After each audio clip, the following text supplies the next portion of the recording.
folks, welcome to Bett Futures. Welcome to our first speaker, Sam Chaudhary. Welcome from ClassDojo.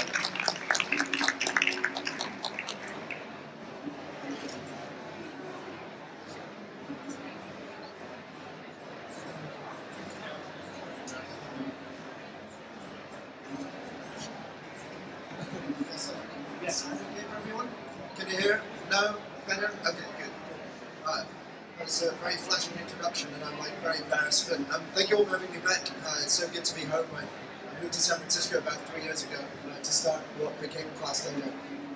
So it's lovely to be here in the futurist bit of this terrifying arena. Some embarrassing pictures of me and my co-founder Liam.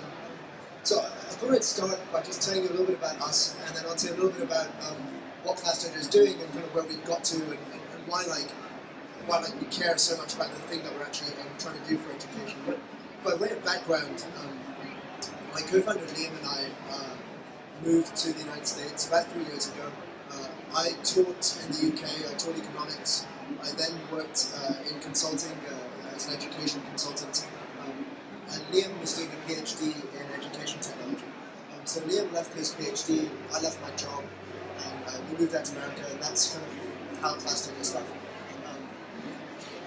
I think there's like, I'm very aware this is like the first session, and we might not all be warmed up, but if there's like two things that I just want you guys to remember from this whole thing, the first thing is that ClassDojo is a free mobile app for teachers, parents, and students. And what it does is strengthen relationships between those three groups. So like our whole mission is to try to create stronger and more positive relationships between teachers, parents, and kids. So we think of the company a little bit like this. And in the 3 years since ClassDojo launched, it's grown frankly quicker than we thought. So we now reach over half the schools in America. We have teachers using it across the country, which has been pretty exciting. We've got, I think, about 60 or 70,000 teachers in the UK using it as well, which has been pretty cool to see. But before we get to all that, here's like the three things I thought would be helpful for us to talk about. The first thing was the problem that we're trying to solve. So we started off by trying to solve a really, really narrow and very painful problem for teachers. And it was this problem of classroom management. It's like possibly the least sexy problem in the world, but like very painful for lots of teachers that we spoke to. The second thing is then how we're actually solving it. So we have this really strong belief that the best way to solve some of these classroom issues is actually through building stronger relationships between teachers and parents and kids. And so we think of it less as like classroom management and much more about actually building these positive relationships. And then the third thing was I'd love to talk a little bit about just how the company's grown. So I think it's quite interesting. There's a bunch of startups here, and there might be some interesting lessons on how to get products to teachers and parents and kids. But we'll go there, and then I think Ty wanted to do some Q&A at the end as well, so I'll leave some time for that. So the first thing was, when Liam and I moved to the States, we actually went through an incubator there called Imagine K-12. And it was this kind of 3-month accelerator program where companies would turn up. They were all like really early stage, so it was just like typically 2 or 3 people before you had an idea, sometimes before you had a product. And I think this is the most valuable time in the company because we spent those 2 or 3 months really just talking with lots of teachers. So we both came from these education backgrounds. I was a teacher, Liam was doing his PhD, but that was no substitute for actually getting in front of lots of teachers. So we ended up speaking with 200 or 300 teachers in our first couple of weeks in America. And these were kind of all over the world. There were Skype calls, and classroom visits, and phone calls, and so on. And we also did a whole bunch of cold emailing back and forth with teachers who we still haven't met, but were kind enough to give us the time and the advice and so on. And we really focused on trying to solve a real problem for them. So we just asked them, we're like, what are the worst problems that you face every day at school? Like, what's the most painful thing for you? I think there was like one variant of that question, just like, what makes you cry like after school? It was like a horrible question to ask, but like really gives you some insight into what people find really bothersome. And this problem of classroom management just kept coming up in various forms. So we heard from new teachers that it's the single biggest problem they face in the classroom. That love the teaching part of it, and they hate all this management side of it. And that came up again and again. And then we heard about the tools that teachers have been given, and by and large, they're kind of a bit weird. They're mostly punitive tools. So it's about punishment and discipline, and waiting for kids to mess up, and then sending them to the headmaster or sending them out of class. And like these were like relatively poor tools that teachers have been given to do this actually quite critical function in the classroom. And the third thing, that these last two stats here were kind of shocking for us. I had no clue that in surveys of teachers, one of the biggest reasons that, there's lots of other reasons, but one of the biggest reasons that teachers quote for leaving the classroom is because of this behaviour management and classroom management problem, and like the accumulated stress of that over time. And so this is like a huge cause of teacher turnover, which seems like a travesty. And then the last thing, like if we go back to focusing on the students, like these classroom management issues eats up to half of class time. And that's a huge, that's thousands and thousands of hours of instructional time where no teaching is happening and no learning is happening. And we thought like, if we could do anything at all to make even a small dent in this problem, that would be like a really good thing. So this is the problem that we started trying to solve with ClassDojo. And the way we went about solving it actually turned out to be like a very human approach. So there was, there's not like, there are lots of different things that we could have done. There was like some companies here that were all about the big data and like and so on and so on. For us, it was actually like when we thought deeply about this problem, we talked to teachers. We talked to teachers who didn't face this problem. What they told us was that they just had like really, really good relationships with parents and the kids that they work with every day. And so this is like a little bit of how we think about the company. We're really just trying to build these relationships between teachers and parents and kids. And we didn't do it all at once. So we actually just started with like that left bit, where we gave teachers a really simple way to give kids positive feedback in the classroom. So practically teachers would sign up, they would get the app, it's a mobile app now, but it was on the web at the time. And they would pick the kinds of things that they were trying to recognize students for. And these tended to be kind of softer skills. So things like persistence or creativity or helping others or leadership or teamwork or so on. And teachers began to recognize these things in the classroom. They would just do kind of they'd pick up the app and give students this feedback. So I might say, Jenna, that was a great example of teamwork. You get +1 for teamwork on ClassDojo. And this turned out to be like a really popular thing for teachers. They now do this about 10 or 12 million times every day around the world. So you've got like all this positivity being created by the teachers who are using ClassDojo. Then over time, we added this other bit for the parents. So I'm not allowed to yawn when we had this other bit with parents. And we gave teachers a really easy way to involve parents in the classroom as well. So the main things that teachers do with ClassDojo now, one is they still use it to give kids this positive feedback in the classroom. The second thing they do is they instantly message back and forth with parents. So it's kind of surprising to us that the ways that teachers have had to get parents involved tended to be pretty outdated in a way. They've been given like slips of paper to send home or incomplete lists of emails or phone numbers to use. And we thought if we could just create like a simple free app where teachers could message with parents, and it was really like in the spirit of being very positive, and rather than waiting for the end of your teacher conference or teacher parent evening, you could just do it every day and get ahead of issues that might arise. And then the third thing, which for me is the most interesting one, where we've really done the least so far, is about helping students and parents know each other a bit better. So the classic thing is, kids get home from school and it's like, how was school today? And there's never a really good answer to that question. It's like, yeah, okay. But we think that like, if you can help kids and parents have these positive conversations, and you can help parents be more meaningfully involved in their kids' education, that would be a wonderful thing. And I'll talk a bit more about what that actually means, but like that's the general model for what ClassDojo is doing. It's really about building these and developing these relationships.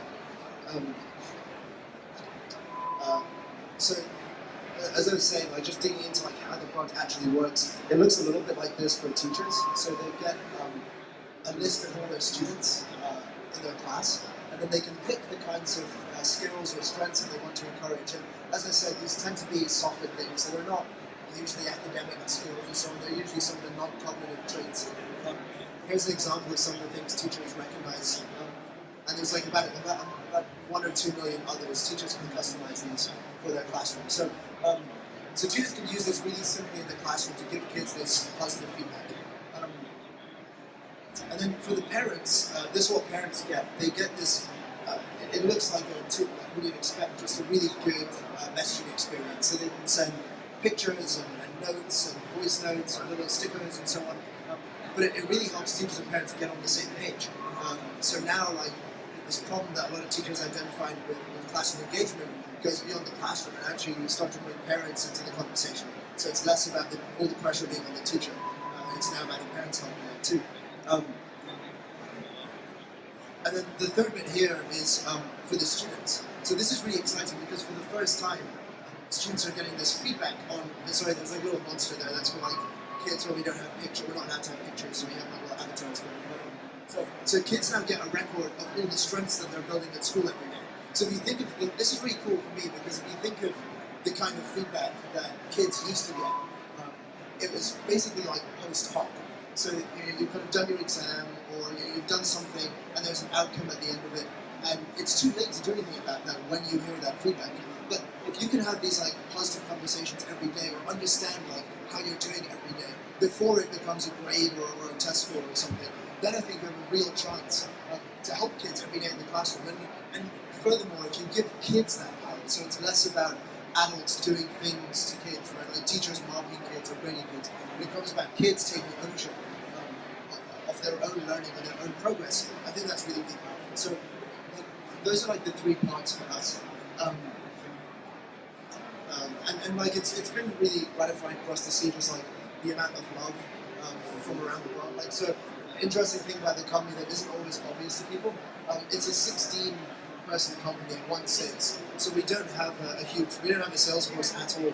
The whole company is engineers and designers, and about a third of the company has some kind of teaching background.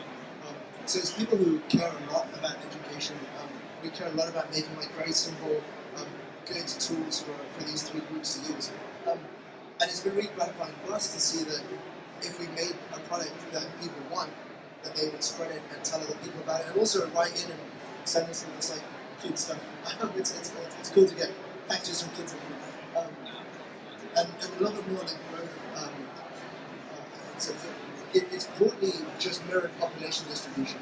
So there's no real skew between private or public schools or other kind of independent schools. So this is for America, but I should pull the same one up for the UK at some point.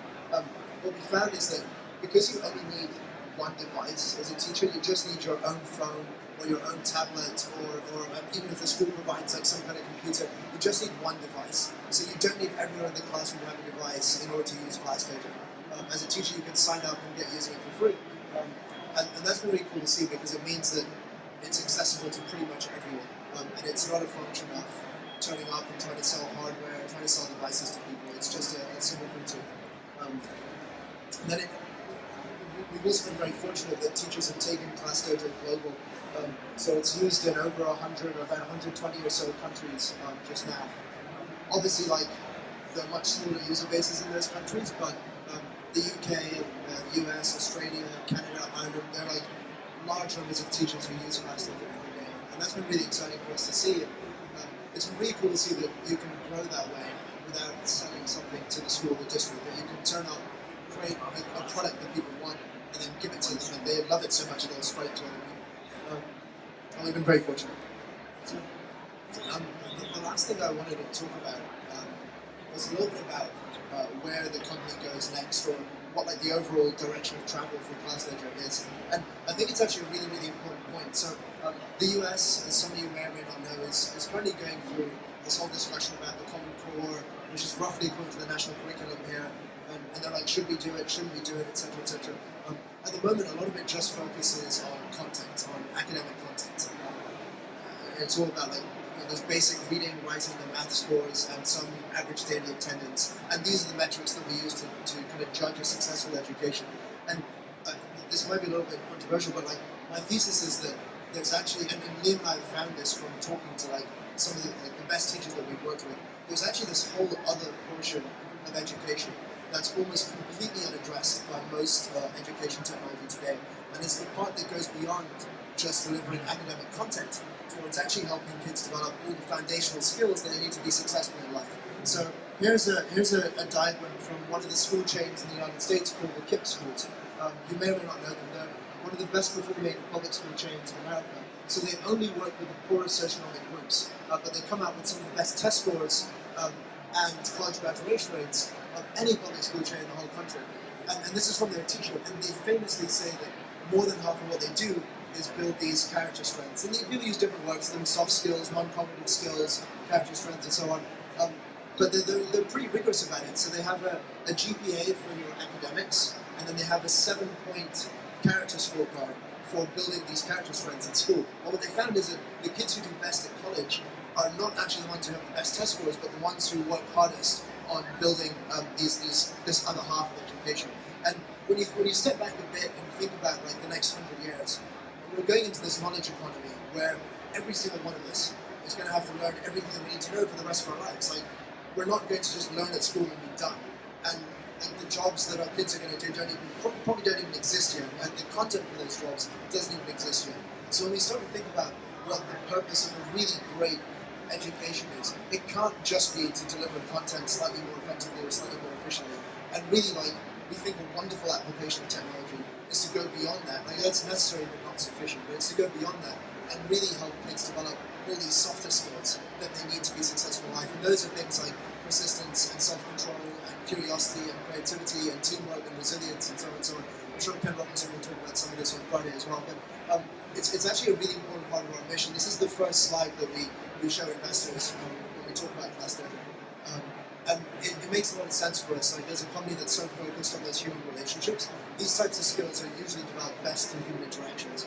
And I think like that's where the company's going, and that's the future for us. So just to wrap up, like, that's if there's three things that you remember about the company. There's focus on strengthening the relationships between teachers, parents, and kids.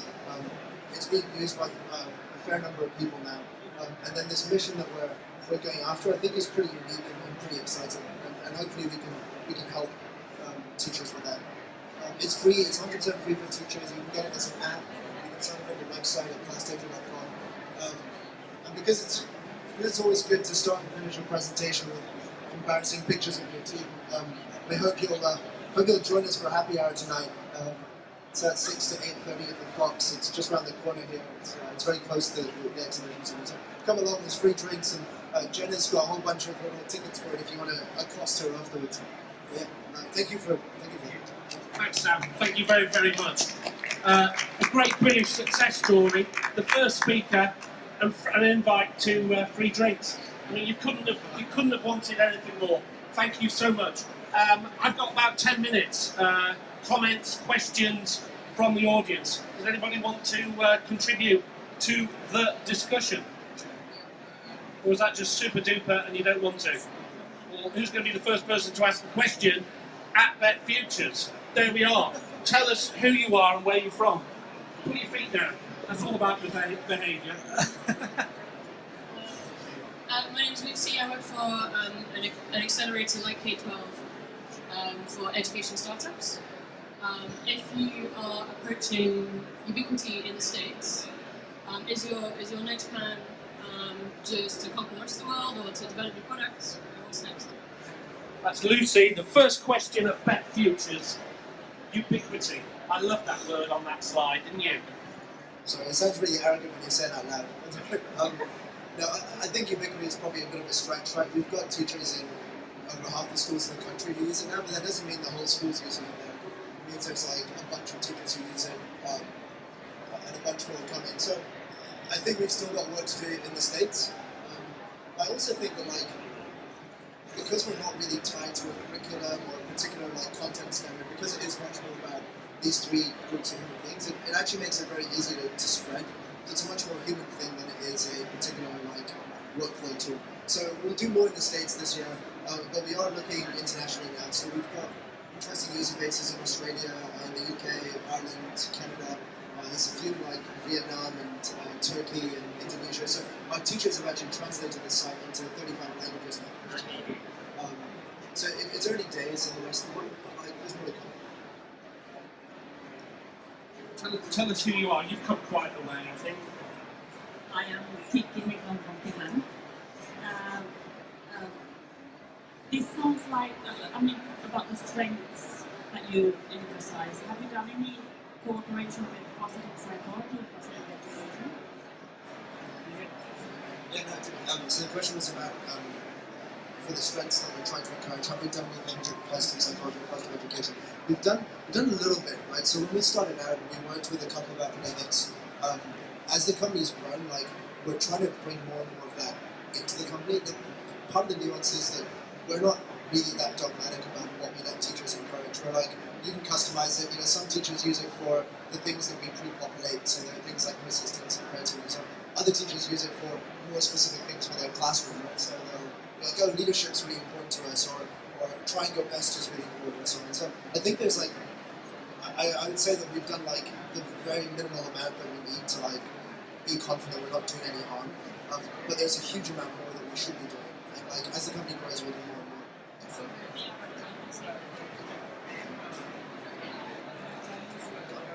cool. I mean, I love the focus on, in your earlier slide, which was on relationships, not management. Actually, what you're trying to foster is positive rewards. Yeah, I mean, that's your point, Kiki, I think. Positive rewards rather than kind of, you know, top-down management issues. Anyone else? Sure. Hi, I'm Owen White from EdTech Future.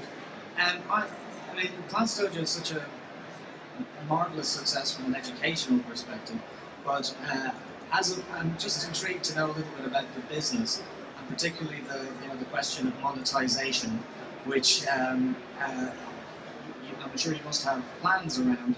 But in giving it away for free, you've obviously grown the service. But what are the broader plans?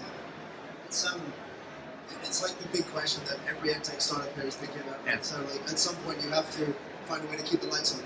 And for us, like I think we've been pretty clear from the start actually that it's always going to be free for teachers and parents and kids. We're actually developing some premium features for parents now. For parents and for schools potentially as well. So it's actually like a pretty nuanced thing though, because we're very proud that like any teacher in the country, in the world, should be able to use ClassDojo. We don't want it to be an exclusive thing. So that's why it's always free for teachers. But we also don't want to discriminate amongst parents, right? So like it really limits like the kinds of things you can potentially charge for. You don't want to like, hey, you can get this stuff which is not for your kids, but you can't because you can't afford it. It's like a horrible thing to do. Yeah. So I think like we're looking at some creative models around that. Things like you can imagine like extra storage, like hey, we'll like store your history for like 6 months or something. If you want to keep it for longer, like there are many options, right? You can print it out, you can like save it on your own computer, but if you want to save it in the app, there's like a small charge per month for it. So I think like we're beginning to think a bit more about that. We've been fortunate that like the growth has made enough people excited to keep investing in the company. Okay. Thanks, Zoe. Any other questions? Tell us who you are. I am Ryan, and I'm hailing from Canada.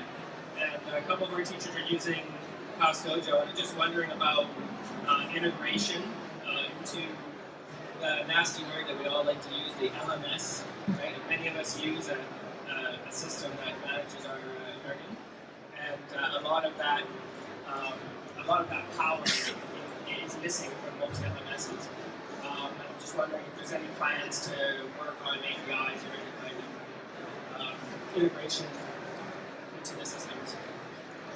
Yeah, I'm more than happy to talk about it. We've historically not done it, and part of the reason is that it's like I said, it's a very small team, and like you just have to be so focused on the things that you say you will and won't do. So far we've just focused on trying to make the app like a really great experience for each of those three groups, and we haven't really, honestly, we haven't really got to like those conversations about integrations yet. I believe that if we spoke to more administrators, we'd have more of those conversations. But because the people we speak to are always teachers and parents and kids, they're kind of like worry less about it as long as the tool works for them, works well for them. So I think we'll do more in the future, but there are no current plans. You know, in those early days, you said you were part of an incubator, and that was Lucy, the first question from Bett. Futures asked about that, but how important was that really intense debate and discussion that you had with teachers in shaping the product? Can you tell us a little bit about that? Yeah, as I mentioned in the presentation, I think it was the most foundational part of the company, right? So I think the two biggest decisions we ever made were, one was for Liam and I to work together. And I think that's always going to be the core. Like, people are always going to be the core of the most important decisions you make. So first it was me and Liam, and now it's the rest of the team that's joined, and that's been unbelievably important. But the second thing, like after we agreed to work together, You met at the Incubator. no, we met before. Okay. But the second thing was really like having like the humility, I'd say, to not believe that your problems are everybody else's problems. Right? So like I knew what I'd struggled with as a teacher. Liam we're doing some academic research and so on. But like the only real way to get real feedback and to make something that people really want is just to speak to people who are doing their jobs. Right? So the first like 3 or 4 weeks at the Incubator, we actually turned up with a different idea. We don't tell this story very often. We turned up with a different idea. We're like, we're going to work on this thing, and it was about. I won't tell you this about in case you but like, we turned up and teachers were just like, I mean, they're politely being like, yeah, sounds great. Yeah, we're definitely using. Yeah, but like, it was the kind of thing where they're not jumping for it, and they don't really care that much about it, and it's not the thing that's keeping them up at night.